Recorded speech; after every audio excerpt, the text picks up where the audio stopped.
quando Deus não faz sentido?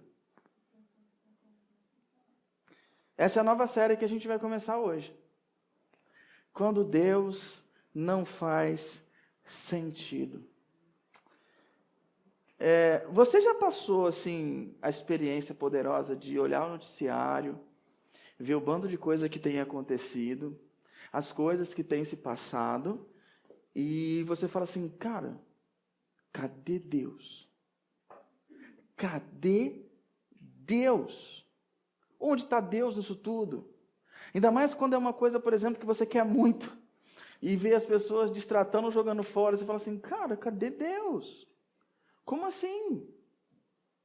Quando você olha os escândalos de corrupção que semanalmente são colocados na tela, você fala assim, cara, e gente morrendo no hospital, aquelas imagens do hospital que marca mais, aquelas marcas no meio do corredor, aquele atendimento horroroso, aquilo me corrói por dentro, e aí você já teve esse sentimentinho de falar assim, cara, Deus, cadê você?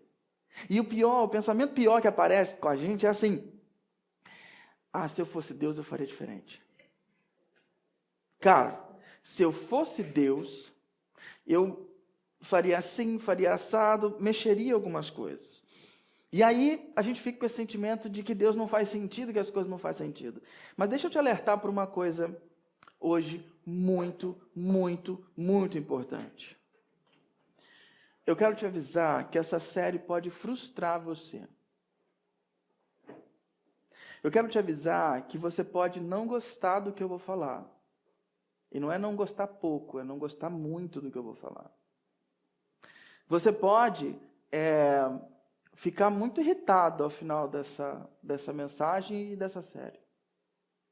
Porque essa série não vai te dar respostas rápidas, não vai te dar frases para você postar no Facebook, ou no Twitter, ou no Instagram. Essa série não vai apresentar nem soluções rápidas e nem vai fazer você daqui sair no melhor do que você chegou. Então eu quero que você esteja ciente que você pode não ficar feliz ao final dessa mensagem. Tudo bem? Nosso tema hoje é quando Deus parece desatento. Quando Deus parece desatento. Na semana que vem a gente vai ver quando Deus parece atrasado. Sabe aquele momento em que você ora e espera,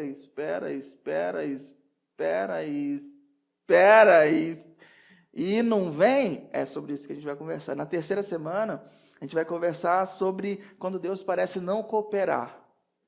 Sabe quando tudo age contra? E na última semana, a gente vai conversar sobre quando Deus parece confuso. Você fala, alô? Como é que é? Parece que Deus está confuso. É sobre isso que a gente vai conversar. Vamos lá, então. Quantos de vocês diriam que em algum momento vocês oraram e parecia que Deus não estava te escutando? Você já passou por esse momento? Em que você orava e falava assim, cara, palavra vazia, não passa do teto, não vai rolar. Deus não está ouvindo. Né? A gente tem essa sensação. Isso se torna mais difícil quando a gente percebe Deus abençoando pessoas perto da gente com coisas bobas. Sei lá, no perrengue, precisando, e Deus vai e abençoa alguém com uma coisa que você fala assim, mas papai, para que você deu atenção a isso?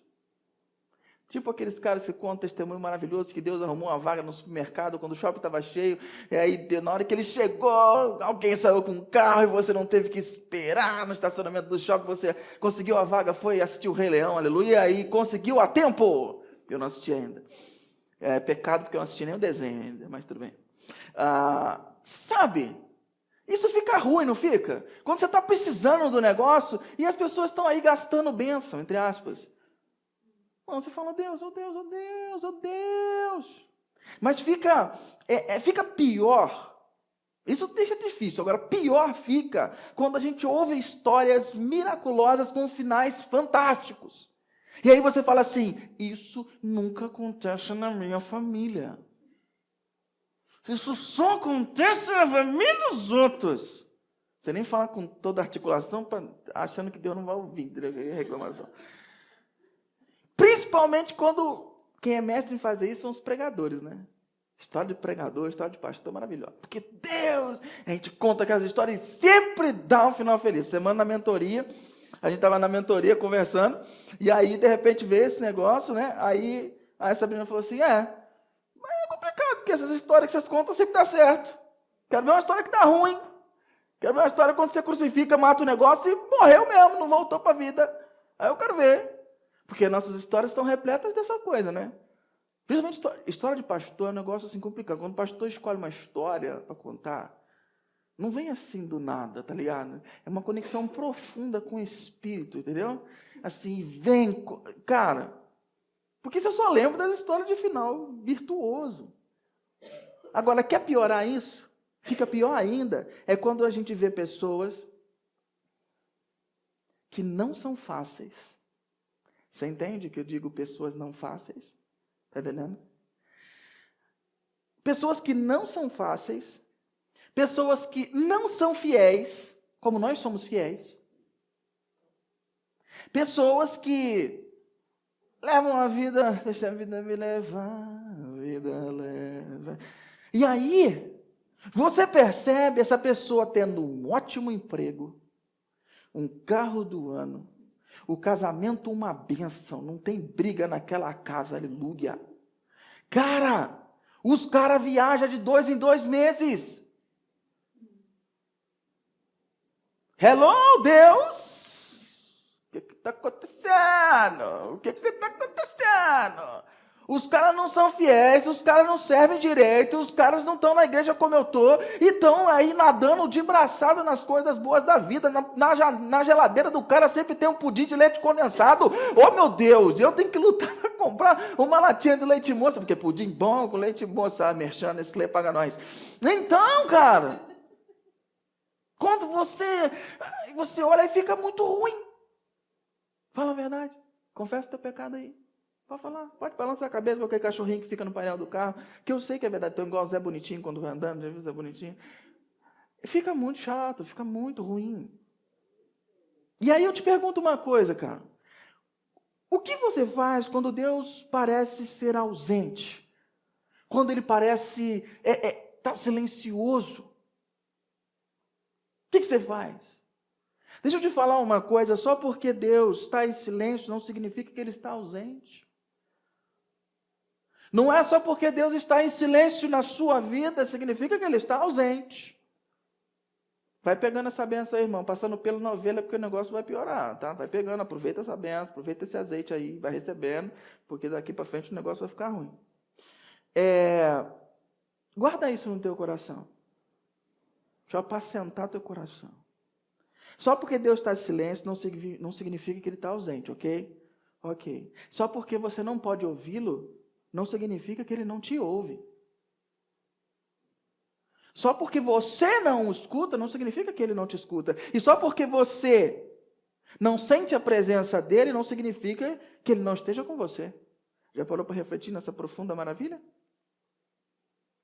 Você já brincou de pega-pega, de pique-esconde com crianças bem pequenininhas, não já? Criança da idade do Levi, mais ou menos. Você já brincou, eu tenho certeza. Você é bobo, você brincou. Eu tenho certeza. Criança derrete teu coração. Sair por fora é só coração de pedra.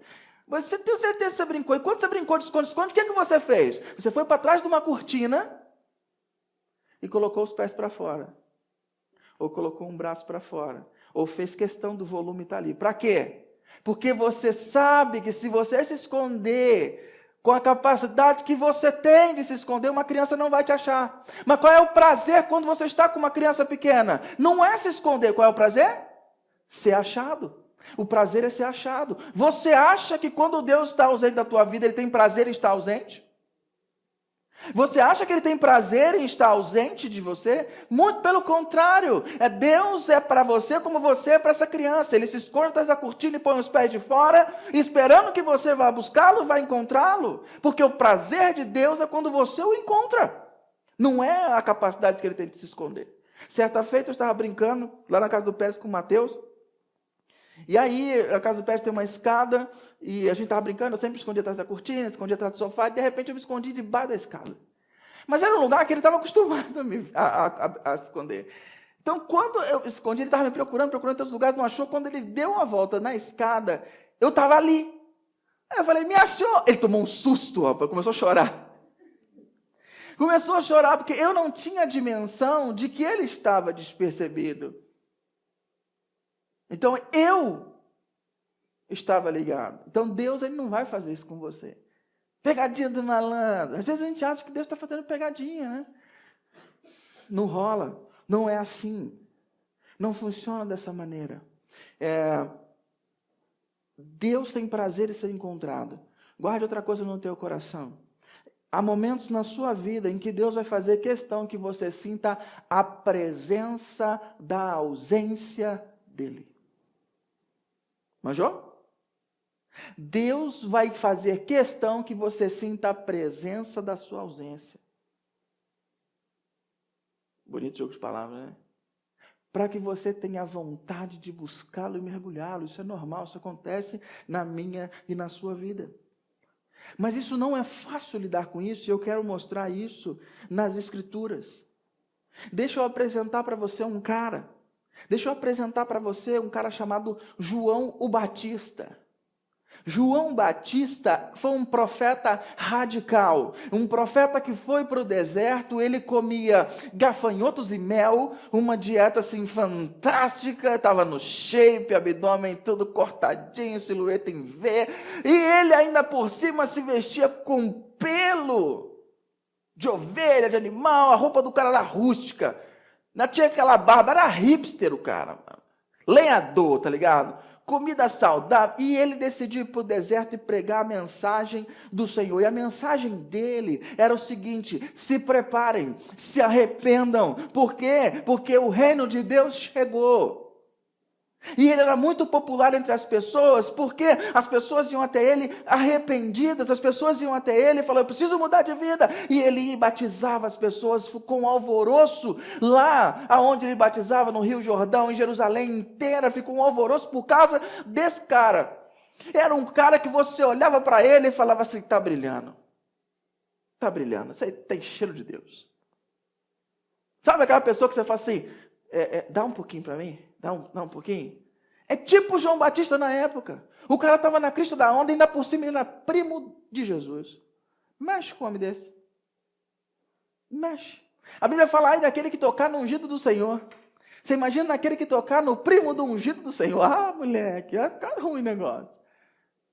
Esse era João Batista.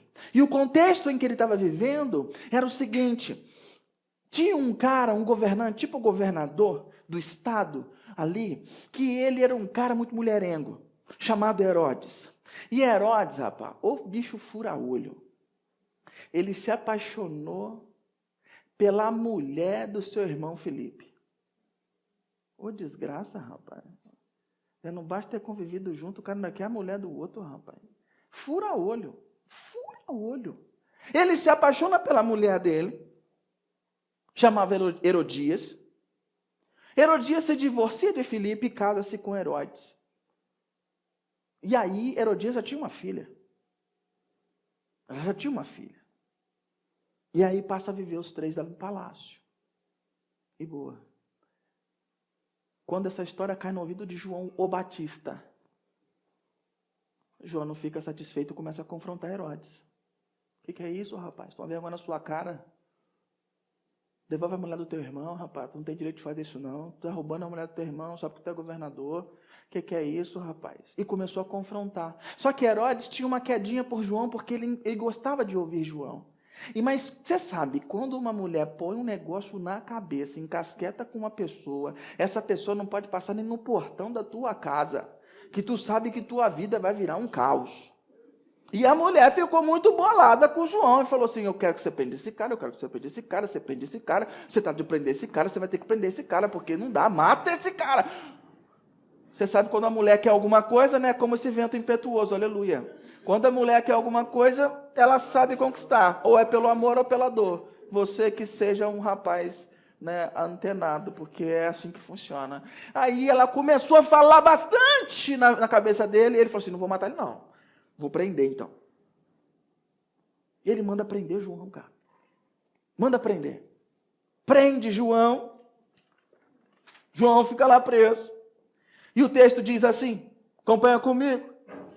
Pois o próprio Herodes tinha dado ordens para que prendessem João, o amarrassem e o colocassem na prisão, por causa de Herodias, mulher de Filipe, seu irmão, com a qual se casara. Porquanto João dizia a Herodes: não tinha permitido viver com a mulher do teu irmão.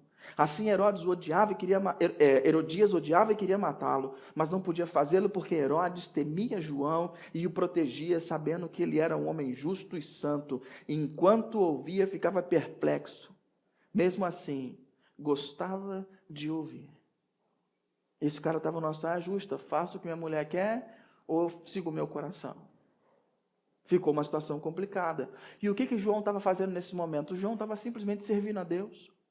João estava simplesmente sendo fiel a Deus. Concorda comigo, sim ou não? Sim ou não?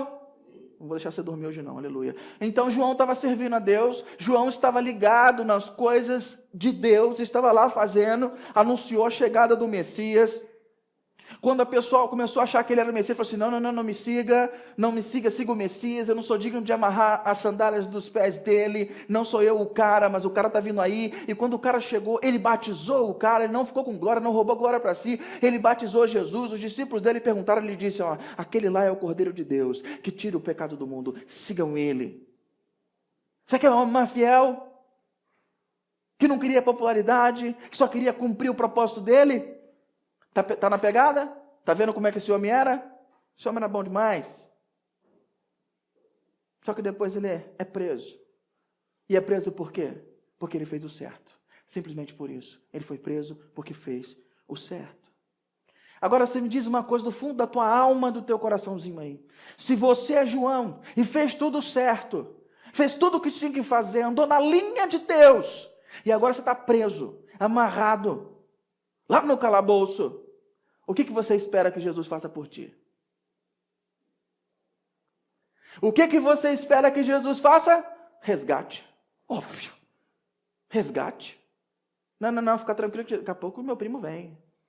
Daqui a pouco ele vem me resgatar. Daqui a pouco ele vem. Deixa eu te perguntar uma outra coisa. Você acha que João permaneceu forte em sua fé? Você acha que ele manteve a sua fé inabalável? Ou ele lutou contra a sua fé? Ou ele começou a duvidar nesse momento? O que você acha? Quem acha que João duvidou? Quem acha que João foi firme na fé? Você acha que João ficou firme na fé? Levante sua mão para eu ver. Levante sua mão, paga inteira, paga meia não. Quem acha que João duvidou?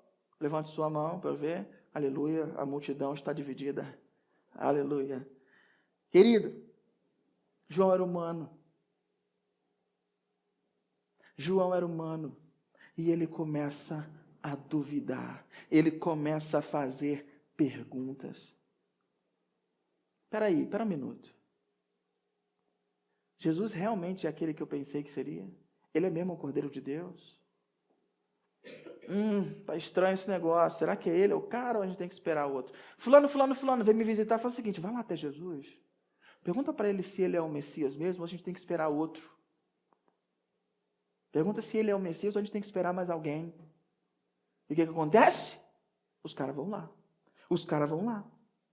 Só que aí, para a gente saber disso, a gente tem que ir para outro evangelho, para outro livro, para a gente ver. A gente vai para Mateus, capítulo 11, de 2 a 6, e diz assim: João, ao ouvir na prisão que Cristo estava fazendo, enviou seus discípulos para lhe perguntarem: és tu aquele que haveria de vir, ou devemos esperar algum outro?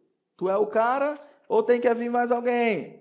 Jesus respondeu: voltem e anunciem a João o que vocês estão ouvindo e vendo. Os cegos veem, os coxos andam, os leprosos são purificados, os surdos ouvem, os mortos são ressuscitados e as boas novas são pregadas aos pobres. E feliz é aquele que não se escandalizar por minha causa. Olha que mensagem desaforada de Jesus, rapaz. Perceba. Imagina como é que ficou João ao saber que Jesus estava fazendo milagre à torta direito, ressuscitando o morto, fazendo um monte de coisa, andando sobre as águas, dando um milagre para todo mundo, e não tinha um para mim. E não tinha um tempinho para mim. Ainda me manda essa mensagem desaforada, dizendo que assim que eu sou feliz se eu não tropeçar nele. Meu Deus, Eu fico imaginando a cabeça desse cara. Jesus a todo vapor, fazendo tudo por todo mundo, menos por mim. Ele estava curando, fazendo horrores. E ainda fala que eu não tenho que me tropeçar nele. Cara, imagina a cabeça de João, cara. Imagina a cabeça. João sabia que ele podia, mas ele não quis. Jesus não responde claramente, eu sou o Messias. Você percebeu a resposta de Jesus? Jesus dá as características da vinda do Messias, mas ele não responde, sou eu. Ele não responde isso, por quê? Porque João sabia das características quando o Messias viesse. Que os coxos andariam, que os surdos ouviriam, que os mudos falariam, e que o evangelho seria pregado para todo mundo. Por que Jesus faz isso? Primeira coisa, Jesus faz isso para ensinar João a usar a sua memória. Ensinar João a transformar a sua memória num depósito de esperança e não de frustração. Lembre, você conhece a Escritura, lembre-se. A segunda coisa que Jesus faz com que João creia no que Deus falou quando ainda era dia na sua vida. Fala com que João creia no que Deus falou ainda enquanto era verão e não duvide agora no inverno. Guarde uma frase no teu coração que depois que eu ouvi a primeira vez essa frase eu nunca mais esqueci. A frase é a seguinte: não questione a Deus na noite sobre aquilo que Ele já te revelou de dia. Não questione a Deus à noite sobre o que Ele já falou com você durante o dia. Percebeu? Deus fala com você e prepara você na hora da crise, na hora da adversidade. Não vá procurar a resposta que Ele já te deu. Ele já te deu. Ele já te deu. Jesus faz com que João comece a enxergar as coisas de outra maneira. Aqui começa o negócio a ficar pesado. Faz com que João enxergue as coisas de outra forma. Porque João achava que o script estava desenvolvido. Jamais ele ia passar por um BO desses. Mas nem tudo sai como queremos. E nem por isso quer dizer que as coisas estão dando erradas. Nós temos a tendência de achar como as coisas não saem conforme queremos. Nós achamos que as coisas estão dando errado e não é verdade. Olha o que acontece com esse cara em Marcos capítulo 6, versículo 26 a 28. Presta atenção, o Herodes marca uma festa. Herodes marca uma festa no palácio. Está todo mundo chapado, tomando aquele vinhozinho reserva. Pá, né? Tomando, pá, todo mundo na boa. Os de tequila na tequila, os de vinho no vinho, os de breja na breja. Todo mundo lá no grau. Chega uma hora que a filha da Herodias começa a dançar. Eu não sei que dança essa menina dançou, mas virou a cabeça do Batista. Eu não sei se foi um balé. Eu não sei se tinha um poste de polidense para ela dançar. Eu não sei se foi o twerk. Já ouviu essa dança? Twerk? Não sei se a pronúncia é essa mesmo. É aquele tipo de dança que enfatiza o quadril. Que a mulher rebola, que você fala assim, vai soltar a cintura das pernas. Rebola que é uma coisa. Que aí assim, eu acho que é a evolução do creu número 5, tá ligado? Eu não sei se estava rolando lá um creu nível 5, um funk. Eu não sei, se eu sei que essa menina deve ter feito alguma coisa que virou a cabeça do Herodes. Virou a cabeça do Herodes. E o que é isso? Foi contaminado pelo exibicionismo. Quando ele foi contaminado por esse exibicionismo, o que ele fala? Minha filha, fala o que você quer. Até metade do meu reino te dou. Fala aí.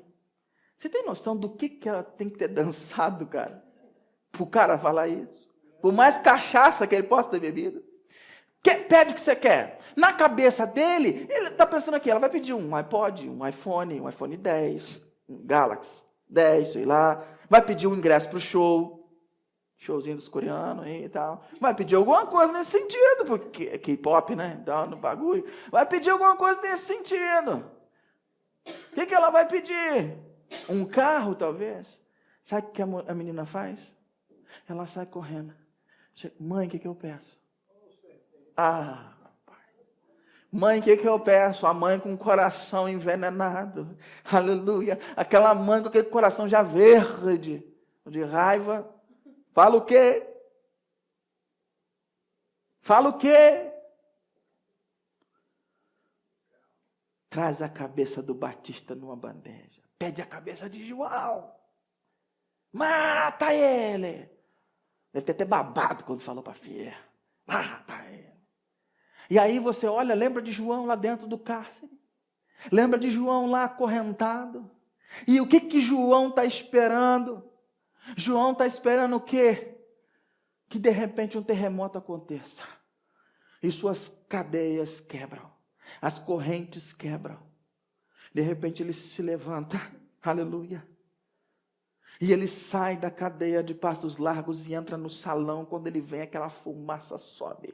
E João passa no meio da fumaça com a espada do tamanho de um bonde, a cara pintada de azul de um lado, normal do outro, igual o William Wallace fala, liberdade!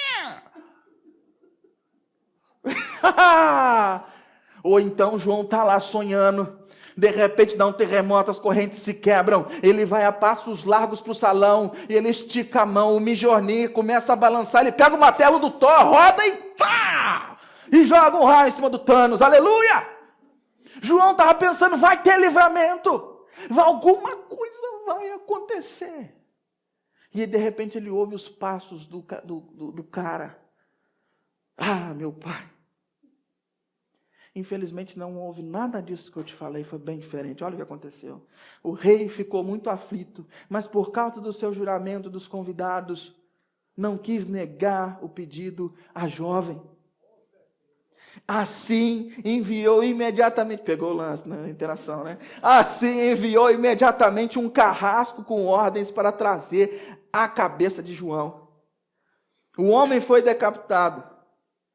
O homem foi, decapitou João na prisão e trouxe sua cabeça num prato. E ele a entregou à jovem e essa entregou à sua mãe. João serviu fielmente, sempre dizendo que queria ser menos para que Jesus fosse mais. Sempre dizendo que ele cresça e eu diminua. Eu não sou digno de desatar as correntes das suas sandálias. E o que João recebe? João sabia, ele é o único, eu vou preparar o caminho para ele, não há outro igual a ele. João dizia, arrependa-se dos seus pecados e volte-se para Jesus. Minha esperança está nele, eu confio nele. E o que João recebe? Jesus tinha poder para resgatá-lo.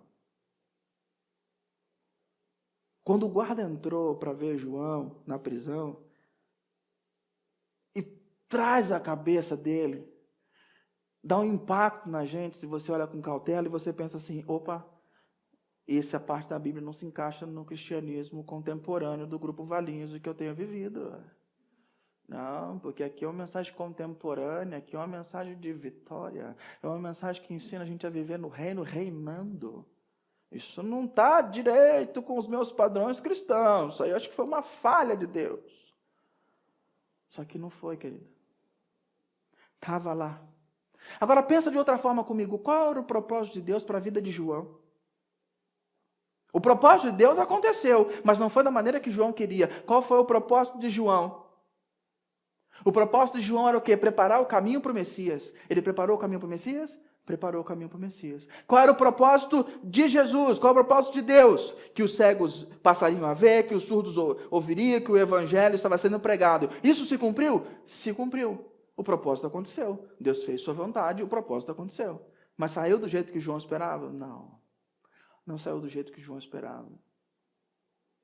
Tem um provérbio que ele fala assim, muitos são os planos no coração do homem, mas o que prevalece é o propósito do Senhor. Muitos são os planos do teu coração, da tua forma de ver a vida, do que você acha que é certo, do que você acha que é errado. Mas no final das contas, o que prevalece é o propósito do Senhor.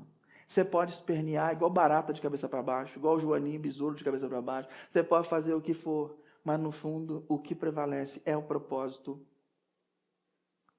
do Senhor. A nossa fé, queridos, não deve estar baseada no plano que a gente faz. A nossa fé tem que estar baseada no propósito de Deus.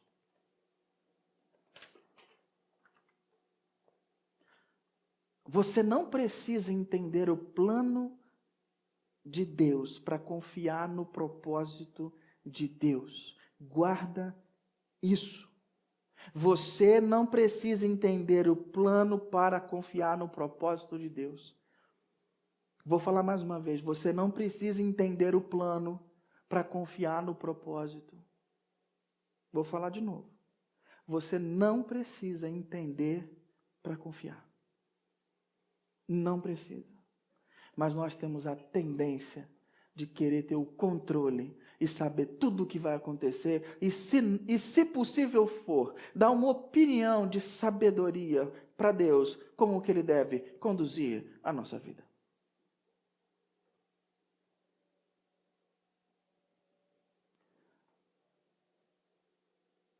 Nós não podemos interpretar a bondade de Deus através da nossa circunstância. Nós interpretamos nossas circunstâncias através da bondade de Deus. Percebe a mudança de paradigma que eu estou te mostrando? Nem tudo vai dar certo, queridão. Nem tudo vai dar certo, queridona. E a Bíblia mostra isso. E é interessante que Jesus experimentou basicamente a mesma coisa. Estou terminando. Jesus experimentou quase que a mesma coisa que João, no Getsêmani. Ele chega, Pai, se houver uma outra maneira de eu passar por esse processo sem tomar a tua ira, me alivia dessa. E aí, o que Deus fala? Não tem outra forma, vai ser desse jeito mesmo. Ele fala que se cumpra a tua vontade. Ele teve que ir para a cruz. E por que ele teve que ir para a cruz? Ele teve que ir para a cruz porque eu e você passamos a nossa vida inteira viciados em autojustiça, viciados em autojustificação, viciados em compor a nossa imagem sobre o que as pessoas estão pensando, compor a nossa identidade sobre o que a sociedade diz, e aí nós viramos uma metamorfose sem saber, sem propósito. Ficamos viciados no trabalho, viciados em sexo, ficamos viciados em relacionamentos e extremamente carentes, como não temos alguém do nosso lado porque nos sentimos sozinhos. Nós passamos a adoecer e viver uma vida tóxica. Quando Deus percebe que a humanidade, a partir do pecado, passa a viver uma vida tóxica, Ele fala, não é assim, eu não desenhei dessa maneira. Então Jesus vem para pagar o preço dessa separação que havia entre a humanidade e Deus. E quando Ele paga esse preço com a sua morte, morte do inocente, morte de quem não precisava receber a morte porque não tinha pecado, Ele entrega a vida, a conquista dele, o score dele, aquilo que ele conquistou diante de Deus. Ele fala assim, eu entrego isso, Deus, para pagar os pecados de toda a humanidade.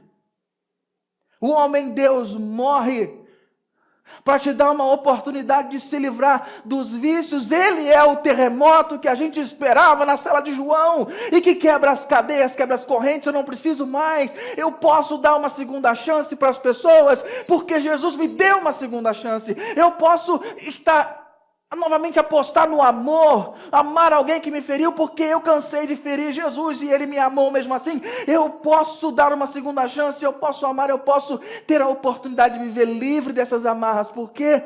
Porque Jesus me libertou com a sua morte e com a sua vida. Isso é o Evangelho. E a partir disso eu posso viver livre. Mas para você viver livre, alguém teve que ser prisioneiro. Alguém teve que pagar o preço. Alguém teve que pagar o pato. E Jesus, quando está na cruz, Ele fala, Deus meu, por que me desamparaste? Assim como João se sentiu sozinho no cárcere, João se sentiu sozinho naquela cruz. Jesus se sentiu sozinho na cruz. Percebe? As coisas também não saíram todas fluídas para o lado de Jesus. Não saíram tão perfeitinhas assim? Por que para a tua vida tem que ser asfalto liso igual da Alemanha? Por que não pode ter uma estrada de barro, de saibro ou de paralelepípedo na tua vida? Por que não? Não só pode, como vai ter. E você pode desistir no meio dessa estrada, a escolha é sua. Mas também você pode dizer, Meus pneus estão cheios. Meu tanque de combustível está lotado. Meu carro é bom. A suspensão está boa. Eu vou passar. Eu vou passar porque lá do outro lado há águas tranquilas. Lá do outro lado há asfalto liso. Lá do outro lado há a vida plena de Jesus. Essa dificuldade é temporária. Eu não preciso ficar preso e me impedir de caminhar e ir adiante. Ele nos mostrou, Jesus na cruz, quando ficou abandonado, nos mostrou que nós não precisamos entender o plano para confiar no propósito de Deus. Quando Deus parece desatento, quando Deus está em silêncio, não significa que Ele está ausente. Eu quero encerrar com duas coisas para você. Primeira, há ocasiões em que Ele ouvirá a sua oração. E há ocasiões que não. Há ocasiões que as coisas não vão dar como a gente esperava. Nós não temos que entender o propósito de Deus. Nós temos é que confiar nele. E o meu desejo nessa manhã é que você exercite sua confiança em Deus. Amém? Vamos orar? Pai querido, Deus amado, nós pedimos que o Senhor ajude a gente a refletir sobre essas circunstâncias. Ajude a gente talvez a ter arrependimento e ter uma visão nova. Ah, Deus, a gente fala mal mesmo, a gente murmura, a gente é terrível. A gente às vezes gostaria de ter aquela fé inabalável, mas nem João teve. Ajuda a gente na nossa incredulidade. Na nossa incredulidade, ajude-nos. Ajude-nos a seguir adiante. Que essa palavra tenha abrigo no coração de cada um aqui. Em nome de Jesus. Amém.